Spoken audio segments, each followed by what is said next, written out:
അറിയാം. തകഴിയില് അവിടെ നമ്മുടെ ഒരു പരിചയമുള്ള ഒരു വീടുണ്ട്. വീടുണ്ടോ? പിന്നെ തകഴിയിലെവിടെ? നമ്മുടെ അവിടുത്തെ റെയിൽവേ സ്റ്റേഷൻ ഇല്ലേ? റെയിൽവേ സ്റ്റേഷന്റെ തൊട്ടടുത്ത് ഒരു വീടാണ്. അറിയാം.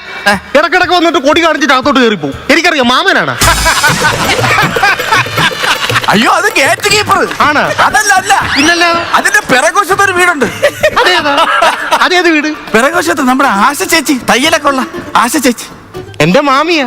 മാമിയാണോ? ഭയങ്കര സ്നേഹമാണ് ആശ ചേച്ചി. ജീവനാണ് എനിക്ക് ആശ ചേച്ചി. നേരത്തെ അറിയാവോ? എന്റെ ഭയങ്കര ഇഷ്ടമാണ്. നല്ല എപ്പോഴും ചിരിയാണ്, പോസിറ്റീവ് ആയിട്ടുള്ളത്. ആശ മാമി അറിയാവുന്ന സ്ഥിതിക്ക് മാമനെ അറിയായിരിക്കുമല്ലോ. എന്തിനറിയണം? അതിന്റെ ആവശ്യം എന്തോന്നും? അതിന്റെ ആവശ്യം എന്തോ? അല്ല, എനിക്ക് അവരുടെ ആ സ്നേഹമുണ്ട്, അതുകൊണ്ട് മാമൻ അറിയേണ്ട കാര്യം എന്തോ? അല്ല, ആശമാമീനെ എങ്ങനെ അറിയാം? ഒരു പ്രാവശ്യം ഞാൻ കണ്ടതേ ഉള്ളൂ, അത് മറക്കൂല എന്റെ ജീവിതത്തിൽ. അത്ര നല്ല സ്നേഹമുള്ള ചേച്ചി. ഇപ്പൊ മറ്റേ പഞ്ചായത്തിൽ നിന്ന് മികച്ച അവാർഡൊക്കെ കിട്ടുന്നുണ്ട് മാമിക്ക്. മറ്റേ തയ്യക്കാരിക്കുള്ള നല്ല സ്വഭാവം. മാമനെ അറിഞ്ഞുകൂടാ.